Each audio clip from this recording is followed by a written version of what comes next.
The North Korea Summit, the Canada dispute, and voter registration. I'm Stephen Kent, and this is the Square Circle.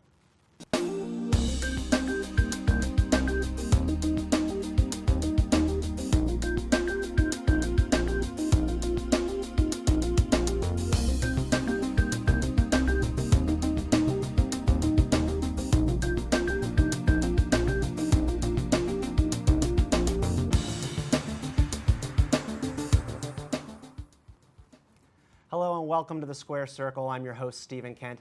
Joining us today are conservative commentator Valerie Greenfeld, Daniel Marans of Huffington Post, and Bradley Polumbo of Young Voices. Welcome, everybody. Thank you. President Trump is back from his meeting with North Korean leader Kim Jong-un, but it's unclear if he came back empty-handed. Here's NBC's coverage. President Trump back in Washington after striking a deal with North Korea and with a wave telling reporters it was a great trip. Moments later, back on his phone, now gearing up for the critical sales pitch on Air Force One, shoring up support among Asian allies, speaking with the leaders of South Korea and Japan, and tweeting this morning after his long trip, "Everybody can now feel much safer than the day I took office. There is no longer a nuclear threat from North Korea." Valerie, the North Korean summit this week, what did you make of it? This had a lot of different partisans on various sides, kind of going back to their original lines that they had drawn at the beginning before the summit. Did you think this was a success for the president? Absolutely. The president really was successful just based on the fact that he got Kim Jong-un to the table. As you know, the last summit was canceled at the last moment. Yeah. And I think actually that's part of Trump's negotiating plan. He wants to be, people don't need to know exactly what he's going to do and when he's going to do it, and this is part of his character. But along the way, he did receive three of our hostages came back, and along the way, he is now, I think Kim Jong-un has said that he'll bring at least 100,000 of the remains of some of the Americans that have been there for years and years and years. But in terms of the agreement itself, the goal is denuclearization, and I think we're on the road to that. And this is just the first beginning, the baby step. Yeah, the return of prisoners is no doubt of huge value to the families who have been missing their loved ones. But I think maybe the better question of what I asked Daniel is not beyond, is it good for the president? Is this good for the USA? Look, I think that anything that brings us closer to peace with North Korea is good for the United States, even though I didn't vote for the president. I don't support much of his agenda. I don't think he's actually a stable person, to be quite honest with you. But look, principles matter, and a progressive principle should be that we want to defuse as many potential conflicts around the world. I am not a humanitarian interventionist where I think that because this is a country with extreme human rights violations that we as an outside power should be trying to remove or reshape their form of government. That's something that's been traditionally advocated by a certain wing of sort of the Democratic... The John Boltons of the world, maybe. Well, and to some extent the center left and sort of the neoconservative right. And I think frankly, progressives should be very pleased that the president rejected the approach of Bolton, who wanted him to treat it like Libya. I don't know exactly what that means. It's very much sidelined as this process has gone on. Yeah. I don't know in the specifics of things whether a head-to-head summit is more important than the actual details that go on. But in terms of trust-building maneuvers and mutual concessions. But and that remains to be seen, and I think that Trump definitely likes this sort of the drama and the pomp and circumstance of being able to be seen in this kind of a head-to-head summit. But I just welcome the embrace of diplomacy, and the only thing I would just say is if it can work with North Korea, it can work with Iran too, and we had a country there that was abiding by a legal agreement, and we should have kept that, and I wish he would use a consistent philosophical approach to these foreign conflicts. There's no question we have an ongoing reality show sort of situation here, which I know the president likes. Bradley Polumbo, what do you make of all this? Well, to start, I want to give the president some credit. You know, if we think back to where we were a year ago, we were afraid that war in North Korea or war on the Korean Peninsula would break out. So clearly the president has successfully de-escalated some degree of the tensions, and it's good to see them engaging in diplomacy, because war on the Korean Peninsula would be disastrous. Millions of South Koreans would lose their lives. U.S. service people as well. That's an outcome nobody wants to see. But at the same time, there's something a little bit unsettling about seeing the President of the United States shaking hands with a dictator, a cruel mass murderer who has people in gulags and countless human rights violations. And it was disturbing to me to see our American flag next to the North Korean flag, which frankly is akin to the Nazi flag of Germany for what it represents and the human rights violations that go on there. So I'm Human rights violations are of huge importance, and I wonder, Valerie, if there's been a little bit of hypocrisy on the right. I mean, there's a great Fox News reel out there of them, cooing over President Obama meeting with foreign leaders, such as Fidel Castro, on human rights grounds. Has there been a little bit of a pivot here in the way that the right is looking at it? I think that President Trump's most important mission as the president is to keep our country safe. And he ran on keep America first. So I think there are baby steps to that place where we can get to human rights, but first he has to make sure that we have denuclearization, and also he needs to speak about biological and chemical weapons as well. And then he can go into these other areas as well. And clearly it's very, very important, but one step at a time. Yeah, Bradley, I want to give you a chance to respond to that since you kind of honed in on the human rights angle here. Yeah, absolutely. I mean, we all want to see progress be made here, but we haven't really seen that from this summit. No concrete, verifiable steps besides vague promises have come out of the Kim regime in terms of denuclearization. And he's made these exact same promises before, him or his predecessors, and nothing's materialized. So the United States has made some concessions, right? We've given them this platform, we've recognized their leader, and we have seen some results in exchange, right? The release of held soldiers. But we haven't really seen any progress on the denuclearization. To see President Trump acting like the threat is gone on Twitter is disappointing, because it most certainly is not. Daniel, last word. Do you think a year from now we're going to be in a better place? Quick. I think if you look at, and we're going to talk about this in a moment, but if you look at the way that President Trump changed his tune on Canada, I think it's just very hard to predict how one little thing can set him off. Yeah, absolutely. Also this week, President Trump's dispute with Canadian Prime Minister Justin Trudeau has escalated. Here's coverage from the PBS NewsHour. It's kind of insulting. It would be with regret, but it would be with absolute certainty and firmness that we move forward with retaliatory measures on July 1st, applying equivalent tariffs to the ones that the Americans have unjustly applied to us. In short order, President Trump tweeted he was withdrawing from the G7's joint statement on trade, and he blasted Trudeau as dishonest. Brad, this relationship with Justin Trudeau has always been rife with problems as far as President Trump is concerned from the very beginning. But what we do see is an embrace of a relatively problematic foreign dictator and a rebuke of a close ally in the democratic world. What do you make of this change in the relationship? Stephen, I feel like I'm watching The Celebrity Apprentice, but the Oval Office edition. And I've got to say that Trump has no right to be upset here, because he started this mess with his disastrous steel and aluminum tariffs on our allies that will hurt our economy, raise prices for American consumers, and all in all, just harm both Canada and the United States. So I think that Prime Minister Trudeau has a right to be upset with Donald Trump. I think it is a little bit suspect that the Prime Minister seems so outraged by the U.S.'s actions when they have tariffs of their own. But I honestly think that the President should not be driving distances between us and our allies. Valerie, Quebec back in the 90s almost seceded from Canada over protection of their dairy industry. And the tariffs that Canada has in place on their dairies, and I think the example that he's referencing there is to try to keep their country and their politics together.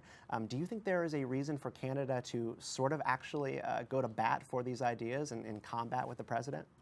Well, I want to back up just a little bit, because Larry Kudlow was one of the negotiators, was there, and what was portrayed in the media and what he said in his recent interview are very different.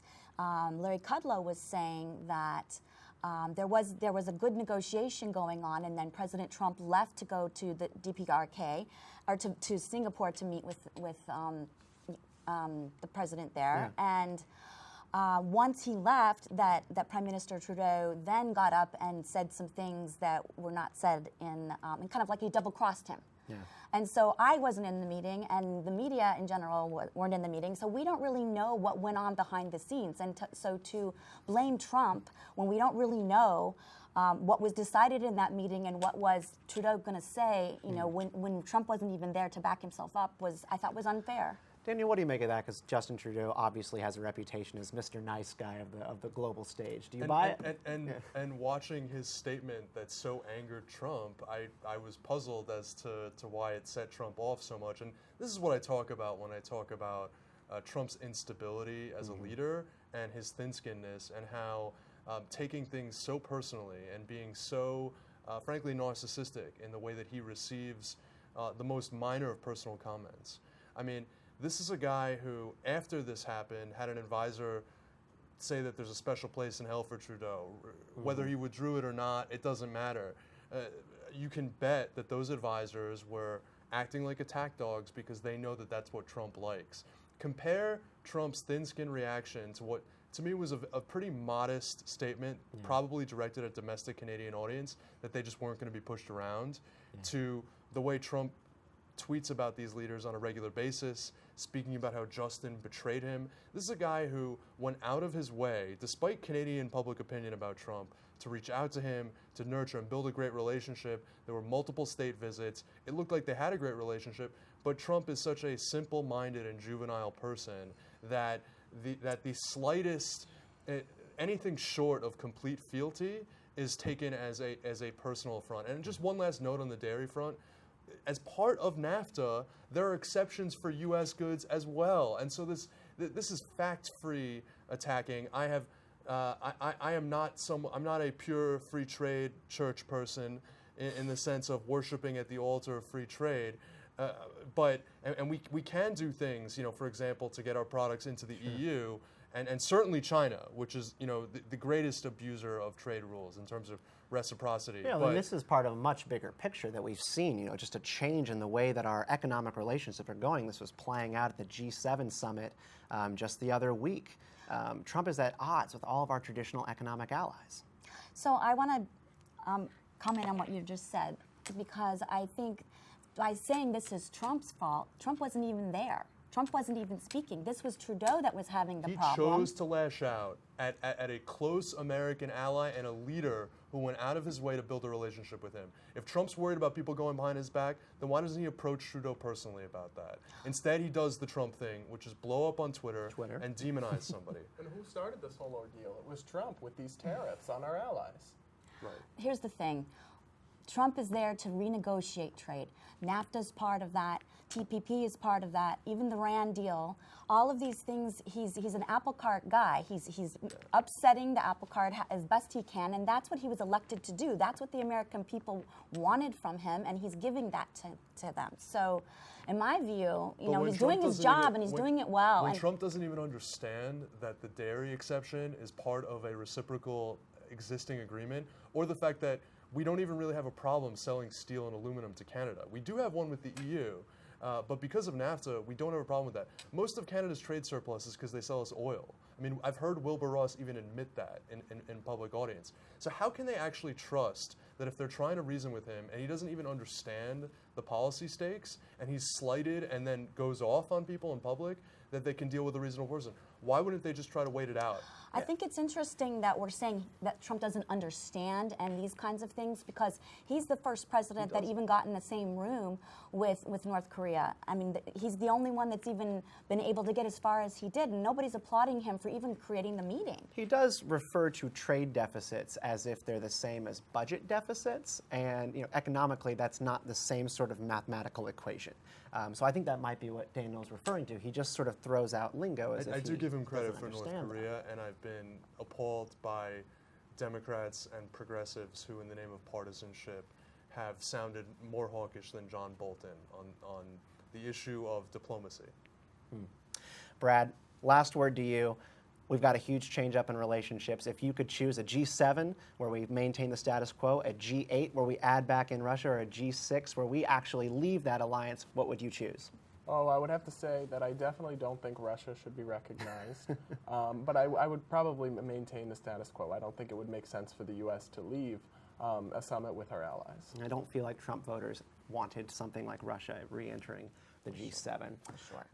And finally, the Supreme Court this week upheld Ohio's controversial voter registration system. Here's the story from Time magazine. The Supreme Court has ruled 5-4 that Ohio is within its rights to target registered voters who fail to vote within 2 years. Under Ohio rules, after that 2 years is up, voters must confirm their continued eligibility or vote within 4 years after that to stay registered. If not, their names will ultimately be removed from registration rolls, even if they're still eligible in their district. Justice Samuel Alito noted that the state's policy is in compliance with the 1993 National Voter Registration Act. His 4 conservative colleagues agreed, while the quartet of liberal justices dissented. Daniel, I know this story is of particular interest to you. Why don't you walk us through here the implications of this decision? Okay, I don't want to get too much into the technical weeds, but the Supreme Court upheld an Ohio policy which states that after a certain amount of time when people have not voted, they then give them notice and say, can you notify us if this is still your address? And then ultimately, over a period of several years, they remove them from the voter rolls. Now, an Ohio voter, together with civil rights groups, sued. The Supreme Court ultimately upheld the Ohio law, claiming that because this was not an issue of penalizing people for not voting, but rather a response to them not responding to that notification, that it was in that way constitutional. I think Justice Breyer made an interesting argument in the dissent that because the notification itself was triggered by a period of not voting, it effectively does penalize people for not voting. And in addition, he also made a deeper argument that the right to vote should not be penalized based on not responding to a notification. When you look at, for example, in Ohio, there were 1.5 million voters that fell into this category, and over 1 million of them did not respond to the notice. It's hard to believe that they all moved addresses. I think I want to get at something deeper here, and you can follow up though. Yeah. No, I mean, Valerie, what did you sort of make of this story? It seems to me to be a bizarre barrier to put up in terms of voting. I know we have a huge and controversial fight going on down in North Carolina about voter ID, but I have not heard of a policy that removes people from rolls after inactivity. I, as a voter, am not particularly fond of having to do anything in a DMV or on a government website more than once. Understandable. I actually was surprised that it even made it to the Supreme Court, because this is really specifically about Ohio. But in terms of rights, I don't think that, you mail in a postcard and you say, I'm still here. I don't think that's taking away anyone's rights. The idea behind it is that we've had several elections that have become so close with hanging chads and all these other things that I think it's smart to know who's in your state and who is voting and who's not voting. And it's just like a roll call. It's not taking anyone's rights away. It's just saying, there are dead people that are voting sometimes, So if it gives people an opportunity to say they're still there and it's not taking their vote away. It's not taking their right to vote away either. Bradley, you're a libertarian. What do you make of the right to vote and being removed from rolls after a period of inactivity? Yeah, absolutely. So I'm definitely going to push back a little bit on what was just said, because I usually tend to agree with the conservative justices on the Supreme Court, but not in this case. I think that there is a constitutional right to vote. Everyone would agree. And I think that any infringement on that must be held to really strict standards of scrutiny. And to me, it seems absolutely beyond belief that we would actually strike people from the voter rolls just for sitting out a few elections and not returning a piece of mail. I don't remember the last time I opened a piece of mail. Young people don't open mail. Thousands of people here would be disqualified from voting because they failed to respond to a piece of mail. And as to what was said previously, there is absolutely no credible evidence of voter fraud. The president created a whole commission to investigate voter fraud with Chris Kobach, and they found nothing and disbanded in disgrace, right? So there's not a real problem here to be addressed by this Ohio policy. And so there may be some inaccuracies in the voting records, but there's no serious voter fraud. Valerie, response, and let's get over to Daniel. Yeah, I view this as akin to asking for an ID or a driver's license when you go to vote. It's just knowing in the state who is there and who is voting. And I don't think it's hardship on anybody to send in a postcard.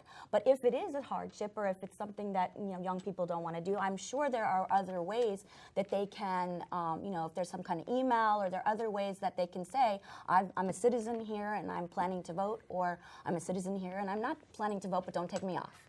I'm sure there are other ways, and I'm sure there are other ways to confirm that a person's a real person and not dead. But the fact of the matter is, this has, from the beginning, been politically motivated to disenfranchise people who are less frequent voters, who maybe don't have the resources, who maybe don't have a driver's license in the case of voter ID. And those are overwhelmingly low-income people, and those people tend to vote Democratic, and that's why they're doing this. It's absolutely ridiculous that we make people jump through hoops to vote. It shouldn't be a chore. Other countries have higher voting rates, and they have automatic registration. And here we are invading countries and planning to give them democracy, and we have voting rates that are under 50%, and we make it harder to vote. Well, I appreciate all your feedback on this issue. I just want to hand off our email to our techs here real quick so that we can get access to our emails from listeners real quick. This has been nothing but a contentious issue from the beginning. We had an email in from one of our listeners, Joseph, and he wanted to know, in 2 years, are we going to actually have a solution on the matter of North Korea? And what does a solution look like? Yeah, so I think that 2 years from now, we may or may not have a solution. Hopefully, we won't have any late-night tweets that destabilize or set off a nuclear war. But we have to understand is that there's always a chance that conflict could break out, by accident even, through a miscommunication. So I think we need to see complete, irreversible, and verifiable denuclearization of the Korean Peninsula if we want to avoid a serious humanitarian catastrophe. Can I get in there? Absolutely. I don't think that there's going to be a nuclear war based on a tweet.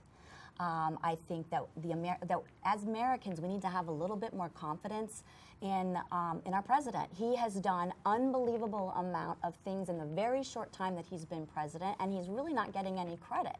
For all the promises that he made during the election, he's now one by one ticking off everything that he said he was going to do. And the fact that he's even sitting at the table right now with North Korea, I think is a win in itself. And it's easy to take the pot shots, about the tweets and he's not educated and all of these things, but he's really accomplishing things that most other presidents didn't even try. And we have one more question here from Jane regarding voter registration. Daniel, Jane wants to know, is this really that hard to actually send in a piece of mail? This is something that Valerie was speaking to as well.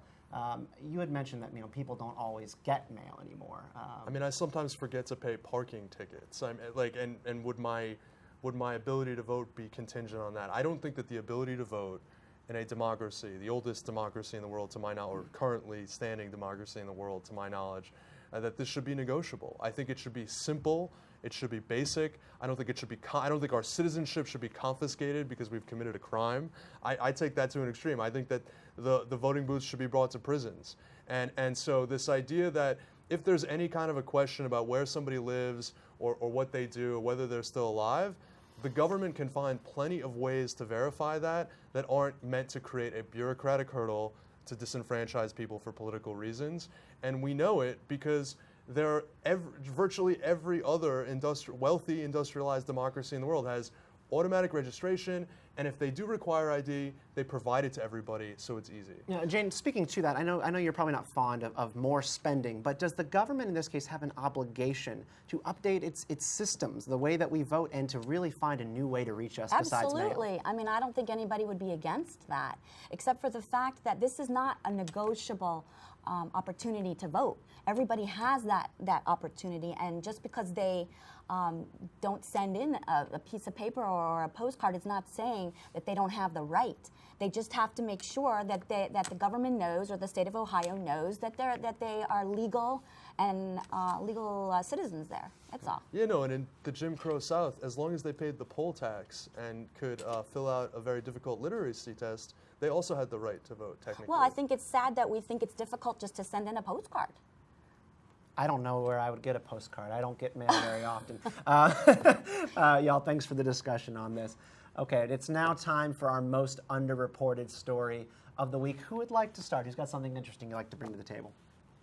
I'll start. So my story is about a woman named Gina Turple. So she died last week. At 95 years old, she was a survivor of the Holocaust, and her story is actually, I think, it got a little bit of reporting, but I'd like to shed some light on it because it's really beautiful. She fell in love with a British soldier who liberated her from a concentration camp, and then she spent the rest of her life teaching and advocating about the horrors that happened in Nazi Germany. So I think that her life is really important, and that's the story I think we should highlight. Beautiful. Valerie? Very important. So the most underreported story this week is my book that just recently came out. You can find it on Amazon.com. It's called Backyard Jihad, as you can see.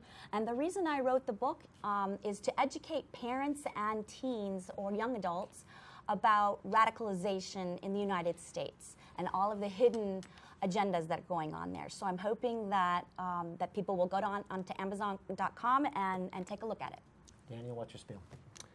I got a hold of an email that was sent out by a member of the Democratic National Committee from California who was complaining that a proposal to greatly diminish the authority of superdelegates, which are national convention delegates in a presidential year who do not need to vote with the primary voters of their state and are free to endorse on their own. It was a major source of controversy because the vast majority of these people, that was the status created in 1972 after McGovern's loss, supported Hillary Clinton, very unpopular with the Bernie Sanders crowd.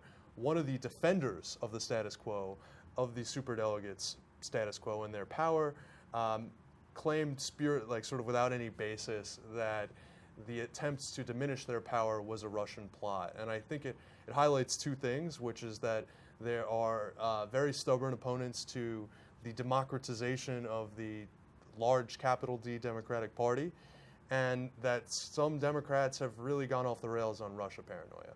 It's always a Russian plot. All right, that's all for the week. I'm Stephen Kent. Thank you for watching The Square Circle. We'll see you next week.